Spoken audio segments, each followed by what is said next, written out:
A hora que eu vou ao SBT para homenagear o Chitãozinho e Chororó, eu conheço o Silvio Santos. E durante a entrevista com ele, por algum motivo, ele olha e fala assim, essa menina tem futuro. Porque ele tinha um olho pra isso, não é? E aí ele me contrata pra ser apresentadora do SBT.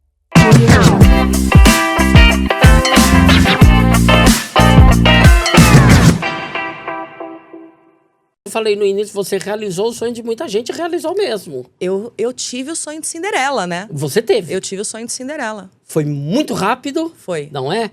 Foi muito imediato.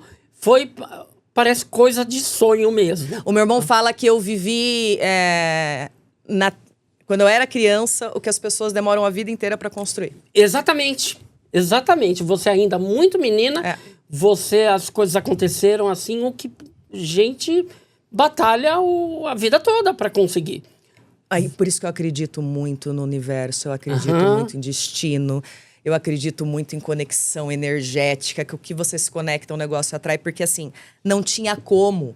Se fosse olhar racionalmente, uma menina pobre do interior de São Paulo, lá em Rio Claro, morando num bairro periférico, como que essa menina ia parar na segunda maior emissora do país? Exatamente, a gente vai contar esse sonho, vamos contar essa trajetória sua. Aqui no meu programa eu uso as notícias para nos guiar, então vamos colocar a primeira notícia aí sobre a Lu Barsotti. A gente vai iniciar o nosso quadro Ironews, que é o primeiro quadro deste programa. E olha aí, Ironews com Lu Barsotti. E vamos primeira notícia, que já é o início desse sonho. Como Chitãozinho e Chororó mudaram a vida de Lu Barsotti. O encontro com a dupla transformou a trajetória de uma pequena garota do interior paulista. Foi a partir de um encontro com o Chitãozinho. Como é que se deu esse encontro? Isso aconteceu no programa onde você era repórter mirim, é isso? Isso. O que acontece? Eu comecei na carreira como jornalista aos 10 anos de idade. Após conhecer Antônio Hermílio de Moraes, que era o meu grande ídolo. E aí eu comecei entrevistando primeiro crianças e depois eu comecei a entrevistar artistas. Por que eles foram o ponto de virada na minha vida? Esse é o grande ponto, Eu tinha 10 anos quando eu entrevistei eles e na época a Santa Casa de Misericórdia de Rio Claro, a parte da pediatria estava com problema de repasse do SUS. E aí se falava muito na cidade que ia fechar a parte do SUS da pediatria. E nessa mesma época eu fui fazer uma entrevista com eles. E sabe quando você tem uma sensação e você fala, ou é agora ou nunca? Aos 10 anos de idade eu tive essa sensação. Aí eu falei, olha, tá acontecendo isso. Vocês não me dão um show? Porque na minha inocência, se eles me dessem um show, eu arrecadaria o dinheiro, daria pra Santa Casa, resolveria o problema E aí, fiz a entrevista, eles falaram assim, olha, daqui o seu contato, a gente vai mandar alguém pra entrar em contato com você. Minha mãe tinha certeza que... né? Isso é papo de artista, total. Imagina, tá na frente das câmeras, ok. Aí eles entraram, um representante da fundação deles, entraram em contato, ele foi até Rio Claro, verificou que realmente tinha essa questão, e eles me deram um show beneficente. E aí a gente organizou esse show. Aí qual que foi de novo a criança, né? Mãe, sozinha eu não consigo organizar, você não consegue organizar. Então vamos fazer o seguinte, vamos bater na porta de algumas pessoas para montar um grupo de pessoas para organizar esse show e também para um fiscalizar o outro para não ter desvio de dinheiro. E aí a gente procurou algumas pessoas, montou uma comissão.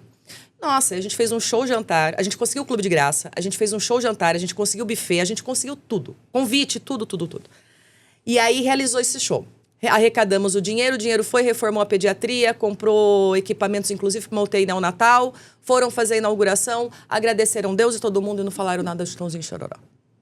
Sério? Eu fiquei sabendo pelo jornal que ela tinha sido inaugurada. Meu Deus! E aí eu fiquei extremamente decepcionada. Caramba! Eu falei, cara, como?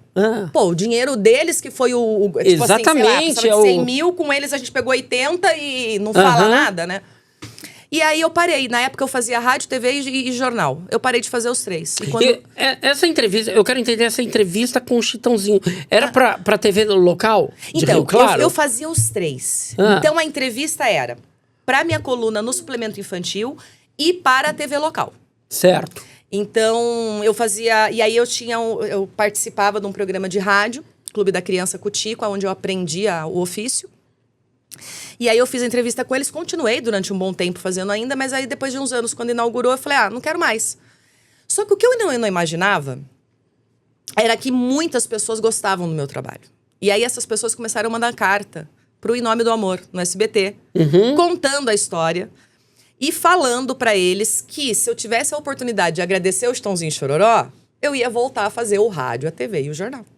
Porque era uma criança falando de política, falando de assuntos sociais, falando de acontecimentos de conhecimento geral para outras crianças. Não era simplesmente uma entrevista com o artista. Ai, como você começou? Tinha coisa muito profunda. Tanto é que o governador Fleury me convidou para vir entrevistar ele aqui em São Paulo. Caramba! E aí, você sabe que nessa época você não foi eleito vereador porque não tinha idade, né? Porque não, vai ser vereador? Não tem. Então vamos colocar na TV de alguma forma. Ia virar prefeita. E assim, desde pequena eu sempre fui muito envolvida com isso, né? Com causas sociais e tal. E aí o que acontece? O diretor, recebendo esse monte de cartas lá, o Flávio, que era produtor na época, foi conversar com o diretor Alberto Luiz e falou, tá chegando um monte de carta com essa história interessante pro programa. O Alberto autorizou, foram investigar. Verdade. Aí me levaram. E aí me levaram pra fazer homenagem pro Chitãozinho e Chororó. Por isso que eles foram o ponto de virada. Porque a hora que eu vou ao SBT pra homenagear o Chitãozinho e Chororó, eu conheço o Silvio Santos. E durante a entrevista com ele, por algum motivo, ele olha e fala assim, essa menina tem futuro. Porque ele tinha um olho pra isso, não é? E aí ele me contrata pra ser apresentadora do SBT. Nessa participação do Em Nome do Amor, você tinha que idade? 14. 14 anos. Então já havia passado 4 anos... E estava naquele negócio de... Eu acredito que era uma dívida que você tinha um pouco com você mesmo. De, caramba, ninguém agradeceu o Chitãozinho. Eu preciso agradecer o Chitãozinho de alguma forma. O Chitãozinho Chororó de alguma forma. Sim, porque na minha formação, quando criança, uma coisa que minha mãe sempre me ensinou, um dos meus valores básicos é a gratidão. Então você tem que ser grato a quem te estende a mão. E a hora que eu vejo no jornal que tem toda a inauguração e agradecem Deus e todo mundo, e cadê o Chitãozinho e Chororó? Eu pensei comigo, poxa, cadê a gratidão? Então não é assim que funciona? Eu comecei a questionar. Certo. Então, assim, podendo fazer essa homenagem, assim, vê, né? A gente tá preocupado em fazer pro outro e no final o universo devolve pra gente. Porque eu tive uma oportunidade de ouro, de Cinderela, de mudar minha vida. Exatamente, porque aí você teve o encontro com o Chitãozinho no programa, o Chitãozinho Chororó, agradeceu eles. O Silvio Santos já percebeu, caramba, essa menina, ela fotografa bem, ela fala bem, ela é comunicativa. Mas durante a entrevista do programa. Ele já foi... Tá o vídeo, inclusive no meu canal no YouTube. Durante a entrevista ele já vai comentando. Ele faz a abertura, a hora que ele me chama, ele fala assim, eu estive conversando agora... uma garota muito comunicativa. E se ela tiver paciência, ela tem um bom futuro em televisão. Que legal. É assim que ele abre o negócio. E no final de meia hora de gravação, ele ficou 20 minutos conversando comigo, me entrevistando sobre mim. Sim. Pra depois chamar o Chitãozinho e Chororó, entregar o troféu, agradecer e... Tipo, ele queimou o tempo todo do quadro em cima disso. Quando termina o programa, ele te faz a proposta? Então, quando termina o programa, encerra a gravação, né? Eu nem vejo mais Silvio Santos. Eu vou atrás do Chitãozinho. Olha a inocência. Você tava lá pra agradecer ele. Eu era muito inocente. Muito inocente. Muito inocente. Porque eu nem me ligo de nada. Então, assim, o Silvio Santos legal, mas eu quero o Chitãozinho e Chororó. E eu fui atrás deles. E fiquei uns 15, 20 minutos conversando com eles e tal. E aí, a hora que eles têm que ir embora, aí eu encontro minha mãe. O diretor já havia conversado com a minha mãe, porque o Silvio já havia conversado com o diretor. Certo. E aí minha mãe vem junto com o diretor conversar comigo, fala que o Silvio tem esse interesse, mas ao mesmo tempo o diretor ele já fala, olha, vamos esperar. Porque o Silvio tem dessas coisas. Às vezes ele pode se animar e depois ele fala, não era bem isso. E o Alberto ficou muito preocupado com o psicológico de uma criança. Lógico. Né? Só que eu tava tão envolvida com o Chitãozinho e Chororó e eu tava tão feliz de poder finalmente agradecê-los, né? E principalmente rede nacional pro Brasil inteiro saber as pessoas maravilhosas que eles são, que eu não dei bola. Isso foi numa sexta. Na segunda-feira o diretor liga pedindo pra eu ir pra São Paulo pra assinar o contrato. Meu Deus. Então foi um negócio assim muito de ter que acontecer naquele momento. Uou, eu sou o DVD Castilho e este é o Ponto de Ironia. Você quer deixar registrado a tua história, falar um pouco sobre você, sua vida. Eu tenho uma história incrível para contar.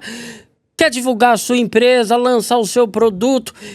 Vem bater um papo comigo aqui no Ponto de Ironia. E aqui você vai registrar, vai fazer cortes incríveis para abastecer as suas redes sociais, o seu canal no YouTube. Você vai poder chamar a atenção de outros programas, outros influenciadores, com esse conteúdo diferenciado da sua vida, da tua história, do teu projeto, da tua carreira. Entre em contato com a gente, vem aqui pro Ponto de Ironia, marque a tua entrevista, marque a tua visita aqui no meu estúdio, no meu programa. Você vai se surpreender com aquilo que a gente tem para te oferecer. Entre em contato agora mesmo e já vamos deixar isso certo, tá bom? Aguardo você aqui na minha mesa batendo papo comigo, vai ser um prazer ter você.